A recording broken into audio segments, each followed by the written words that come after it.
नमस्ते हिंदुस्तान। आज बहुत इंपॉर्टेंट वीडियो है। क्यों आजादी के बाद से ही हिंदू मंदिरों में ताले लग गए?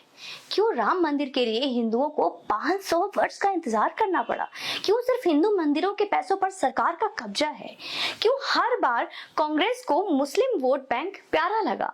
क्या कांग्रेस शुरू से ही हिंदू विरोधी रही है? आइए सबूतों के साथ जानते हैं, मुस्लिम तुष्टीकरण की इस राजनीति को समझते हैं। कांग्रेस का असली चेहरा शुरू से ही किस तरीके से मुस्लिम तुष्टीकरण कर रहा है। आजादी के समय से मुस्लिम लीग को खुश करने के लिए कैसे अलग अलग पाकिस्तान बनने की रास्ता कांग्रेस ने ही आसान कर दिया। समझते हैं, वीडियो को ध्यान से सुनिएगा। 1947 के बाद ही मुस्लिम पर्सनल लॉ को छेड़ा नहीं गया, लेकिन हिंदुओं पर कानून थोपा गया। शाहबानो केस याद है आपको? 1985 सुप्रीम कोर्ट ने मुस्लिम महिला के हक में फैसला दिया, लेकिन कांग्रेस सरकार ने मुस्लिम वोट बैंक बचाने के लिए कानून ही बदल दिया। धर्मांतरण, कन्वर्जेंस, कांग्रेस के राज में ईसाई मिशनरियों को खुली छूट दी गई। पूर्वोत्तर भारत और आदिवासी इलाकों में बड़े पैमाने पर हिंदुओं का धर्मांतरण हुआ। विदेशी फंडिंग से चलने वाले एनजीओ को कांग्रेस सरकारों ने कभी रोका ही नहीं।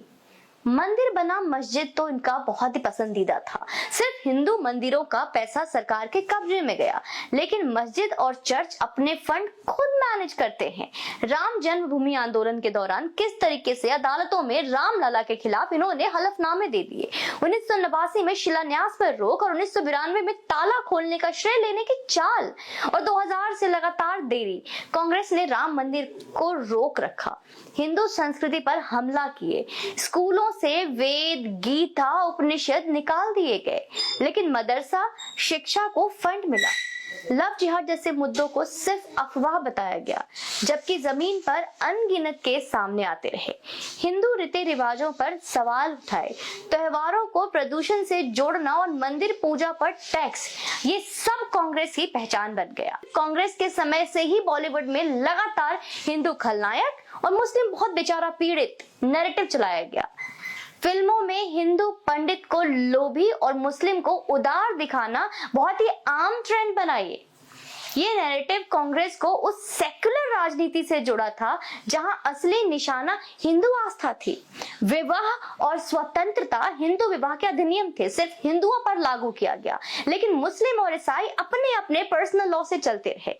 मतलब हिंदुओं पर कानून थोपा गया दोस्तों, और दूसरों को खुलेआम छूट दी गई। कांग्रेस सरकारों ने कभी स्वीकार नहीं किया गया कि किस तरीके से लव जिहाद असल समस्या है हमारे देश में। यूपी, केरल, एमपी से हजारों केस सामने आए, लेकिन कांग्रेस नेताओं ने हमेशा इसे सिर्फ मोहब्बत और प्यार कहकर दबा दिया, जबकि असलियत क्या है, ये हिंदू समाज को धीरे धीरे कमजोर करने की सुनियोजित साजिश थी। कांग्रेस के हिंदू विरोध की कई नई बात थी। इसकी शुरुआत खुद जवाहरलाल नेहरू ने की थी। वो नेहरू जिनके नाम में पंडित है, कहा गया पंडित, लेकिन जिनकी नीतियां हिंदू आस्था के खिलाफ और मुस्लिम तुष्टीकरण के पक्ष में था। आइए जानते हैं। सोमनाथ मंदिर विवाद 1951, स्वतंत्रता के ठीक बाद सोमनाथ मंदिर का पुनर्निर्माण हुआ था। याद कीजिए किस तरीके से राष्ट्रपति डॉक्टर राजेंद्र प्रसाद ने मंदिर में जाकर प्राण प्रतिष्ठा की, लेकिन नेहरू जी ने इस कदम का विरोध किया और क्या कहा था, प्रधानमंत्री और राष्ट्रपति को ऐसे धार्मिक कार्यों से दूर रहना चाहिए। मतलब हिंदू मंदिर में राष्ट्रपति का जाना सेक्युलरिज्म के खिलाफ, लेकिन मस्जिद, दरगाह पर कांग्रेस नेताओं का जाना सेक्युलर। हिंदू कोड बिल, सिर्फ हिंदुओं पर कानून। 1950 के दशक में नेहरू ने हिंदू कोड बिल लागू कराया।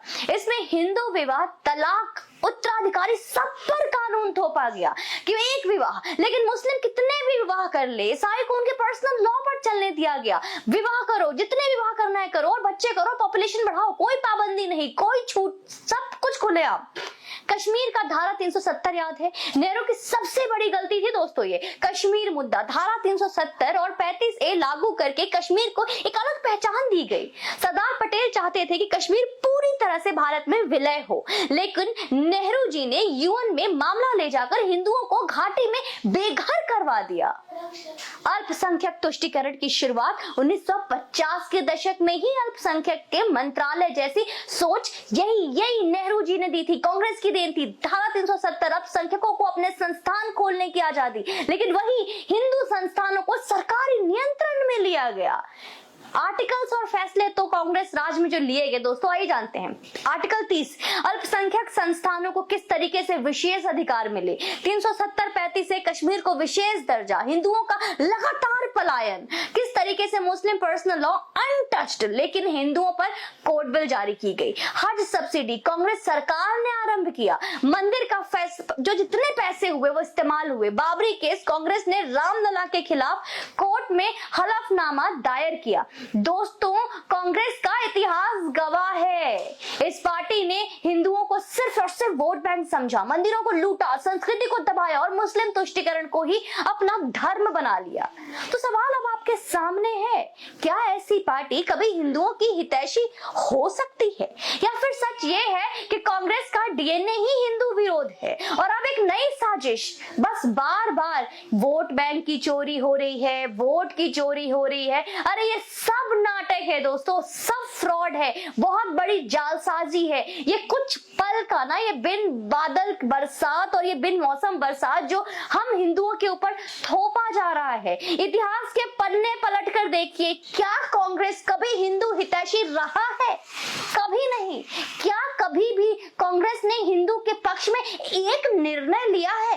कभी नहीं, कभी भी नहीं। स्वतंत्रता से पहले से लेकर स्वतंत्रता के बाद तक और आज के तारीख गवाह है कि आज तक एक भी निर्णय हिंदुओं के पक्ष में कांग्रेस के द्वारा लिया ही नहीं गया है। और अब जब कुछ भी नहीं बचा तो सिर्फ और सिर्फ एक और बेबुनियादी बातें, वोट की चोरी, वोट बैंक की चोरी। अरे उस वक्त वोट की चोरी होती थी जब जिस वक्त कभी कुछ था ही नहीं, जब पूरे के पूरे बक्से बदल दिए जाते थे, जब पर्चे उठा के एक से दूसरे पर्चे में पलट दिए जाते थे, उस वक्त होती थी वोट की चोरी। और ये हमेशा से कांग्रेस राज में हुआ है। तो कहते हैं ना, चोर के दाढ़ी में तिनका, जिन्होंने किया है उन्हें पता है कि कैसे होता है। लेकिन सरकार बदल चुकी है, ना अब इस तरह की कोई बात है और ना इस तरह के कोई भी जुर्म हो रहे हैं। गली गली जाकर देखें कि बीजेपी क्या कर रही है, गरीबों के लिए क्या सुविधाएं प्रोवाइड की जा रही है।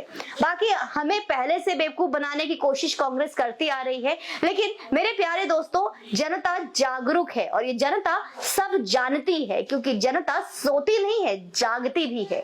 तो ध्यान से समझने की कोशिश कीजिए कि कौन आपका हितैषी है और किसमें आपकी आने वाली पीढ़ी भी महफूज महसूस करेगी, किसमें वो अपने आप को बचा पाएंगे। क्योंकि हम कितने डरे हुए हैं, कितने कायर हैं और किन किन चीजों पे सवाल उठाने की हिम्मत रखते हैं, ये तो हम बखूबी जानते हैं। तो कम से कम आज सही निर्णय लेने का एक हौसला रखिए।